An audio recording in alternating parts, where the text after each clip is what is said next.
Amount of time I got for bullshit, no time. Free rail, he'll be back in no time. Get money, flip bricks in no time. Dex tripping on a bitch, no time. Amount of time I got for bullshit, no time. Free rail, he'll be back in no time. Get money, flip bricks in no time. Dex tripping on a bitch, no time. Get money. What's up? What's up? What's poppin'? Hey, yo, it's Nate Dogg 916, man, coming at y'all live from Sacramento. Hey, I'm not even getting into none of the other shit, Kennel. Y'all know what to do. Today, hey, I've been thinking about this intro for a minute, so I'm going to do it the way I want to do it. The godfather of this shit, man. Don't need no introduction, but we going to go and get into it, man. What they call you where you from, big bruh? Hey, man, you know that 916, man. BigHerc916. You know, repping Sacramento, putting a positive note out there with the homie. Yes, sir. Yes, sir. You guys already know where to find him, man. Freshoutseries.com, Freshoutseries on YouTube, everywhere else. Anytime you press it, Freshoutseries, period, you're going to find Big Herc, man. It's been long awaited. A lot of people going to be surprised when they see this pop up on my channel, man. But let's give them a little bit about how you came up in Sacramento, bruh. All right, man. So, yeah, man, I was born out there in Rancho. I think it was Mather Air Force Base back in the day. Mom's had me hella young and shit. So mom's we lived in Highlands, and grandfather was retired Air Force. There's a lot of older Air Force retired cats out there in the community. And, I was just a youngster out there, man. You know, mom's had me real young, and my grandparents played a big part in raising me. So I grew up in kind of like a really, grandma kind of mentoring me because mom was still going to high school. And, my mom's graduated. She ended up getting married to this cat, and he was in the Coast Guard. So we moved around a little bit, moved to Texas, and then turned around, moved to the Bay Area. I was in the Bay Area for a little bit out there in Treasure Island, went to school out in Hunters Point. Shout out to Hunters Point, 3rd Street. Went to school out there, Martin Luther King. And then I went back to Sac. And when I came back to Sac when I was roughly 13, man, I was a good kid, man. I was a straight A student up until this point. Had averaged like a 4.0 grade point average. Never really gotten into trouble. Was skateboarding, BMX, and doing all that positive stuff, all the stuff kids do. But mom's got a divorce, was dealing with, 3 kids, trying to take care of them. And we moved into a part of Sac, or North Highlands, that was known as the dope street, dope part of town. And, I was exposed to a lot of street elements, man. And those street elements kind of took on a whole nother persona. And I wanted to be one of those dudes, man. And that's when the dope era was popping.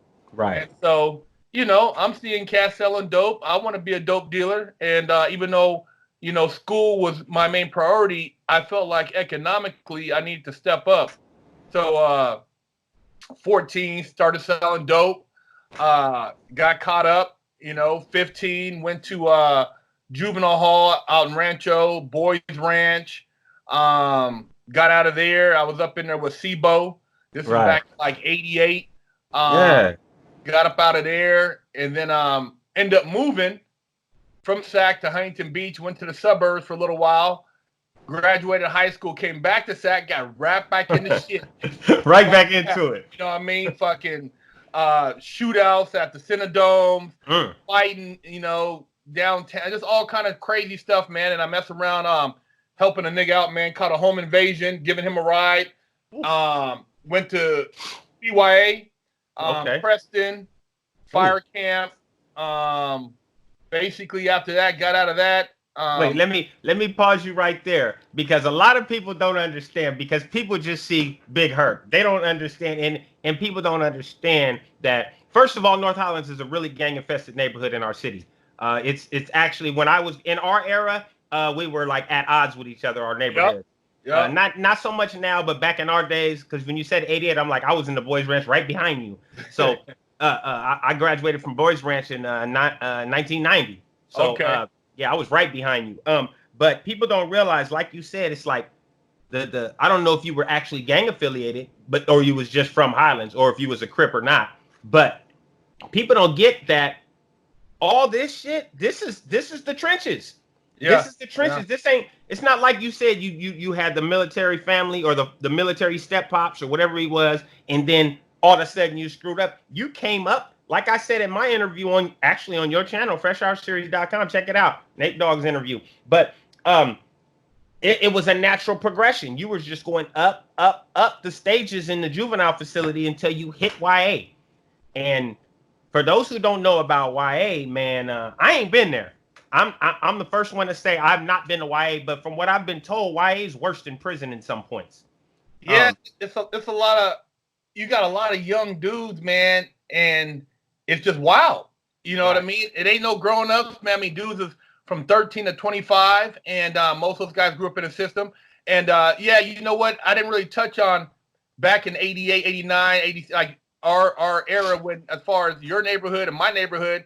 You know, I'm so glad we could sit here and talk. But back in the day, I ain't gonna lie, it was on site. Like, your neighborhood who was funking with dudes from my neighborhood, then I got it, and then dudes from your neighborhood want to get me. I had like a hit on me. You know, I'd be walking home from school, looking over my shoulder. I mean, we had a summer school riot. I don't know if you remember that, Highlands and Del Paso Heights at Foothill back in like what was that, like 89 summer school, man? Yeah, see, I was in Boys Ranch. Yeah, okay, I remember hearing about that. You know what I mean? But I got into it with a bunch of your homies, and you know, when you look back, it's like, what we really fighting for? Right? I'm like, I mean, as soon as you said Heights and Highlands, I remember we used to have football games on Saturdays during the day. Yeah, you know what I mean? Because the Friday night the bus got shot up. I remember that. Exactly. Yeah. So I mean, the last time at Highland they shot the. I mean, so you know, we used to go play. When we have basketball tournaments at Grant, we had to get up out of there right afterwards. Right. So, immediately. Go home, man. Yeah. So it was crazy, man. And you know, I was locked up with a lot of your homies in juvenile hall, and you know, it's cool when you're behind, but when you're on the street, it was just a different vibe. But at the end of the day, it's like, dude, why are we tripping? Right. And then we grew up. We grew up, man. We became men, and we learned from that, man. But yeah, man, for those, we know YA, man, it's just like gladiator school. And you know, you really don't have no direction, man. To be honest, because my stepdad was a piece of shit. Right. I didn't really have a male mentor until I got to the pen. When, you know, I did my federal beef later on after I got out of a YA. But you know, it's hard, man, as far as being a young black man trying to create an identity and trying to understand the anger, the frustration, you know, economic strides, you know, trying to really find your way, man, but not be, you know, stuck with a job that's just like going nowhere. So it took me to a lot of shit, man. Like I said, and it wasn't until after I caught my bank robbery in 2000, and I got that decade, man. And you know, during that time is when I really learned about myself. I found an older guy, he's probably 20 years my senior, 20 or 18 years. So at the time I got locked out, I was 25. This guy was probably 48, 47, and he really laced me up, man. He kind of took me under his wing. He was very articulate, but he grew up in South Central. He was a street dude, but he was polished. And to see a street guy polished who didn't smoke weed, who wasn't sagging, you know, who had a presence about him. I mean, this brother's from the hood, but he had a Testarossa on the street. Right. So that was impressive, man. And I really, you know, gravitated towards him. We still in touch, man. He's out now. And then there's another guy, another older white guy who mentored me, man. But I took advantage of my penitentiary time and really tried to figure out how the hell I got to where I was at, and had to pull myself up, man, because I didn't have family visits. I didn't have no wifey, no girlfriend. I was just up in there, man. And I knew that if I didn't get my shit together, I'd be out homeless. So you so obviously they know you caught the bank robbery in 2000. And got convicted for it. I don't know if it was a trial or, you know, you took a deal for the 10 years. But I don't know about Fed time. Like we've talked about before, I don't know about Fed time. So it's more of an opportunity to study and to create someone, right? Or to create yourself, right? Fed time different than state, because the politics is not as it's there, but then it's more comparable. You can, white guys, if they're like older, you can holler at them about law or about business. I mean, you're not working out with a white guy in the yard or sitting with him in a chow hall, but it's different, man, as far as how you network. And then, you know, you get to meet a lot of people. Most people in the feds, it's kind of changing now because more illegal entry. But when I was there, and even before, it was a lot of people there for like money crimes. If a dude was in there getting money, Right. you know, selling drugs, embezzlement, laundering, tax evasion, bank robbery, you know, that's where they send people, interstate commerce. And Right. so I met some really good dudes in there, man. I mean, at one point, one of my cellies was a Mexican cat, man. And people like, you had a Mexican in cellie? I'm like, yeah, he from up north. He from Sac. We were partners. And a lot of dudes down south used to trip like, hey, man, why you hanging out with the Mexican? I'm like, dude, you don't get it, man. Up north, we function with everybody. Filipino, Samoan, you know, Mexican, white, it don't matter, man, because we more family. So we don't have the racial issues you have down south. And so, you know, I was able to, because the way I carried myself, and a lot of dudes at one point, you know, to some degree hated, but because I was in a law library, I was an asset. So a lot of dudes used to ask me, hey, man, can you type this up for me? Can you do research for me? And that was my hustle. I was a legal, what they call a prison lawyer, you know, guys help people file briefs and shit in prison. And that's how I, you know, kind of supported myself.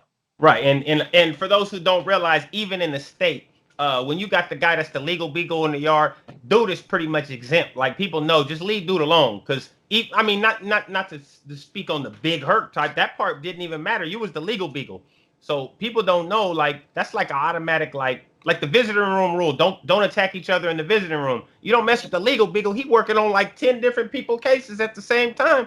We talking about our life, and you gonna mess with him? You mess around and start a riot about that dude. That's right. You know, so I totally get that part. But like I said, man, you for those who don't know, well, they've heard it on my channel. You guys have heard it on my channel. I look up at Big Herc like a mentor, man. Like, he's one of the people that showed me that we could take our experiences in life and show people that it's still a better way to do it, man. You ain't got to just stay stuck in doing what you was doing. Like I was saying, people who know on my channel know that I look up at bruh as like a mentor, like just your whole get down. Even though we don't talk all the time, I look at your whole get down. Your hustle is immaculate. You know what I mean? On the right side of the way, you know. And that's why I was so appreciative when you said you would have no problem coming on here, man.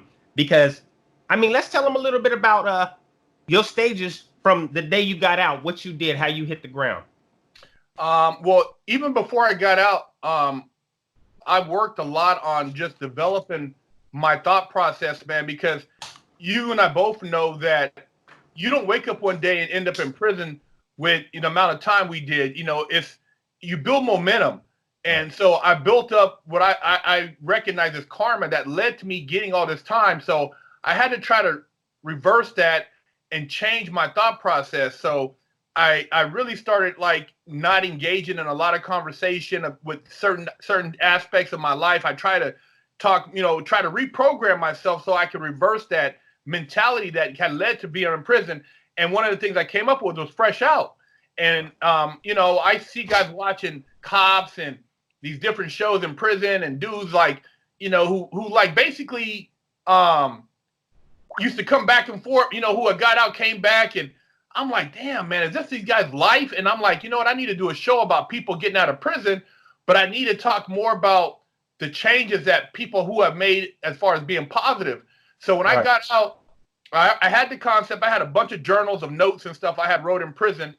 And when I got out, I kind of like had to get on my feet first before I did anything. I was in the halfway house for 3 months, but prior to getting out, I had published a book. So I was trying to hustle my book. I tried to dabble and get back into the porn industry a little bit, but the game had changed. It wasn't really a lot of money in it. So I just hustled, man. I worked. I did personal training. Bodyguard work. Whatever I could do. And eventually, I met my business partner, Big Ant, and I pitched him the idea. And I had a neighbor who was a camera guy, and we shot our first episode with Cali Muscle. And from there, it was no looking back, man, because I always wanted to get into production and movies and television. So out, and you could talk about as you decided to with your business partner and got ready to do the video with Cali Muscle. Oh yeah. So I met my business partner at the gym, And, we had built up a rapport, and I told him about my idea of Fresh Out, the TV show, basically about, filming people who've gotten out of prison, telling their story. And this is back, I've had the idea ever since I was in the pen, but we shot our first episode in 2013. And Kelly Muscle was our first interview. And then from there, it kind of like morphed into what it is today. But we started adding like prison talk. We started adding the spreads. Right. All the other stuff. And I think, man, we shot you back in like 2.5 years ago? No, longer than that, man. You one of the OG interviews. I want to say we got you it might have been we figured 2013, 2014, maybe 2015? It might have been 2015, man, because your daughter was my daughter was just born. So how long ago was that? April 15. Yeah, April 17. No. Yeah, she was born in April 17.